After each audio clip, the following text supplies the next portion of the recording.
Hello, my friends. I welcome you to Coffee with Reverend Clifton Matura. I invite you to sit with me as we spend some time in the presence of the Lord Jesus Christ, studying His Word and sharing in a cup of coffee. I invite Miss Elisheba Bajnat to sing to God's glory and our inspiration.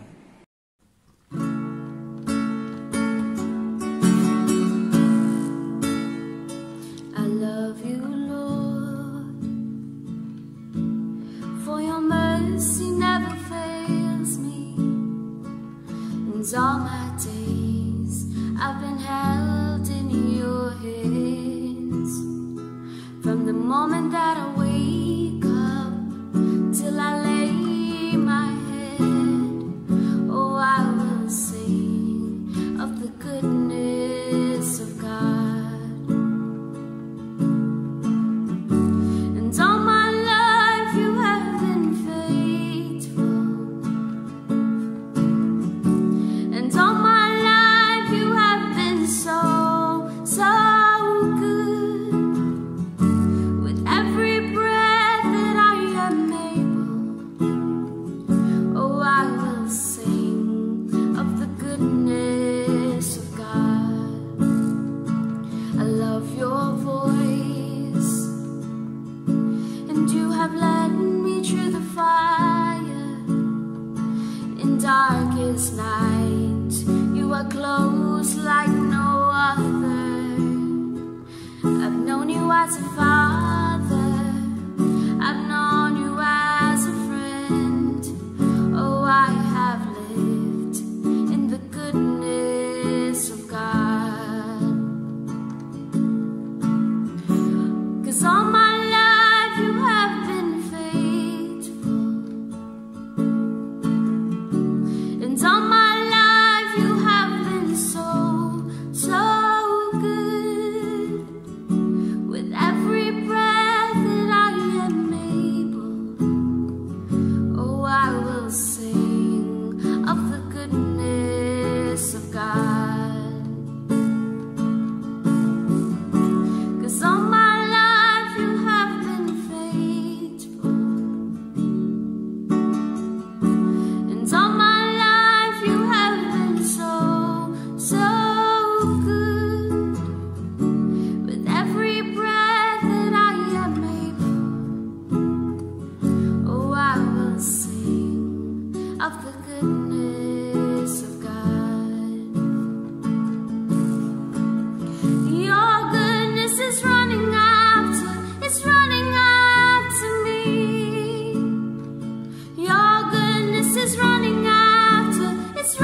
of God.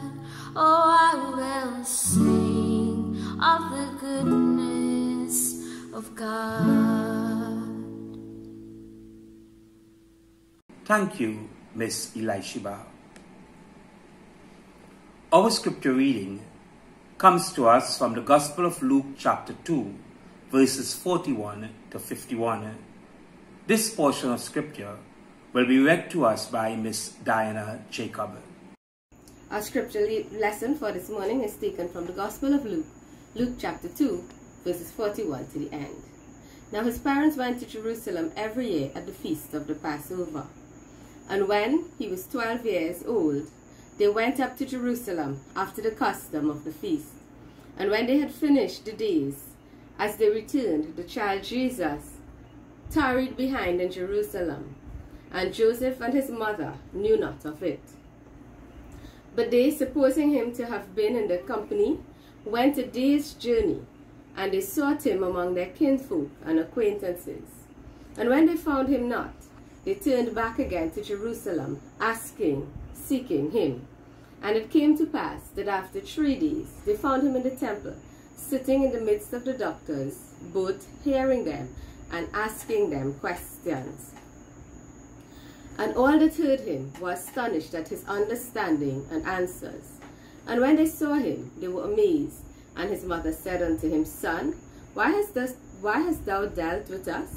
Behold, thy father and I sought thee sorrowing. And he said unto them, How is it that ye sought me?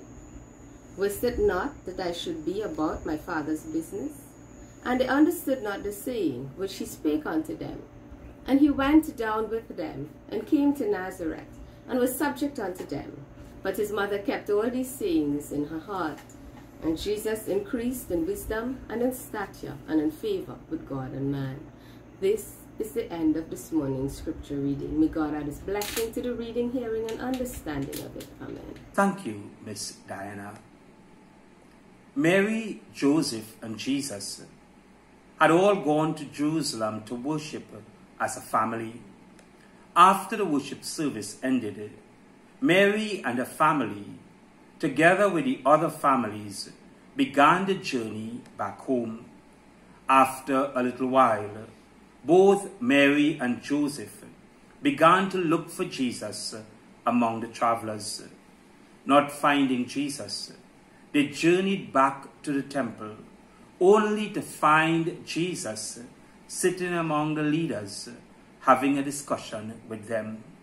When Mary told Jesus that they were looking for him, his response was that they should have known that he would be in his Father's house. As we look at this portion of scripture, we look at the lessons that the Lord Jesus Christ would want us to learn at this time in our faith journey with him. Firstly, every family experiences crisis from time to time. Every family experiences crisis from time to time. Luke chapter 2 verse 43 to 44 states, When the festival was over, they started back home. But the boy Jesus stayed in Jerusalem. His parents did not know this. They thought that he was with the group. So they traveled a whole day and then started looking for him among their relatives and friends. Mary and Joseph would have been going through a great deal of anxiety and stress, knowing that their son Jesus was missing. When Mary and Joseph began to look for Jesus and could not find him among their family members and friends, they would have been gripped by fear. They would have been worried. They may have wondered, where could their son Jesus be? What had happened to him? Here was the family of Jesus experiencing a crisis in their life. My dear brothers and sisters, every family goes through crisis from time to time. Life does not always go as we planned or as we want. There are times when disaster strikes and trouble comes our way. Many people today are faced with unemployment, which results in a financial crisis in the home. A family member becomes chronically ill, resulting in an emotional crisis in the family. Parents losing a child can cause a great deal of stress to the family, even leading to the separation of the family. A family member addicted to drugs or alcohol or other vices can cause stress to the family. These situations can leave long-lasting sorrowful memories in our minds. We can be comforted in the fact that our Lord Jesus Christ told us that this will happen. John chapter 16 verse 33 states, Jesus said, "In this world you will have trouble." Every family experiences crisis from time to time. Secondly, when faced with crisis in the family, we must communicate with each other. When faced with crisis in the family, we must communicate with each other. Luke chapter 2 verse 48 to 49 states, his parents were astonished when they saw him. And his mother said to him, Son, why have you done this to us? Your father and I have been terribly worried trying to find you. He answered them, Why did you have to look for me? Didn't you know that I had to be in my Father's house? Here we see Mary, the mother of Jesus, talking it out with her son, Jesus. Mary was able to communicate her feelings to her son. Mary allowed Jesus to know that she and his father Joseph were worried about his safety as they looked for him. Mary allowed Jesus to know how she and Joseph felt when they realized that he was missing. Jesus responded by letting his parents know that he was where he should be, in his Father's house. He was safe and under no threat of harm. By communicating with each other, by talking about the situation, the family of Jesus was able to deal with this crisis and come to an acceptable understanding. My dear brothers and sisters, it is important that as a family we communicate with each other. It is important that as a family we talk it out from time to time. We discuss the issues that threatens our safety as a family and may cause crisis in our lives. We are especially encouraged as parents to spend time communicating with our children so that when they are facing crisis in their lives, they will find it easy to speak with us as parents.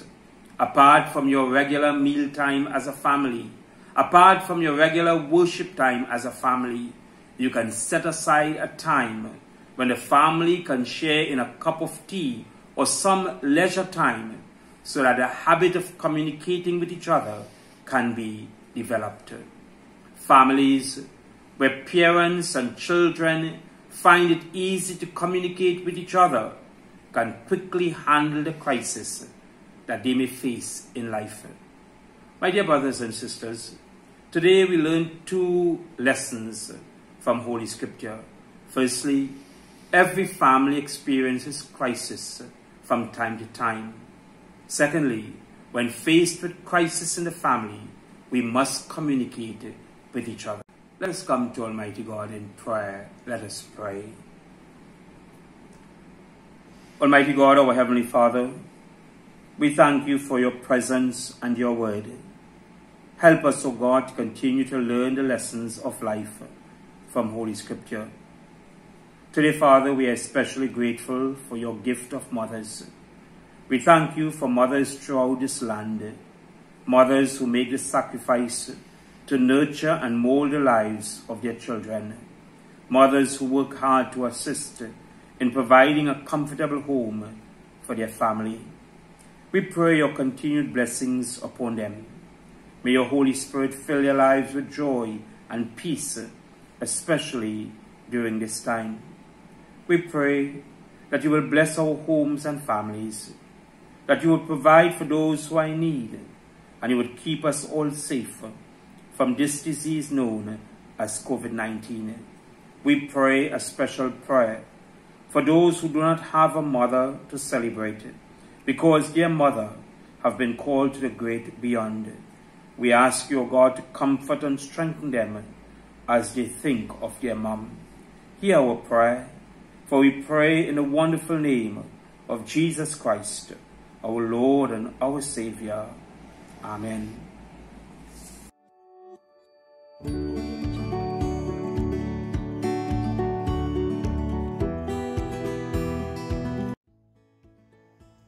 Good morning, I am Marvin Rampersad from the Transfer Presbyterian Church.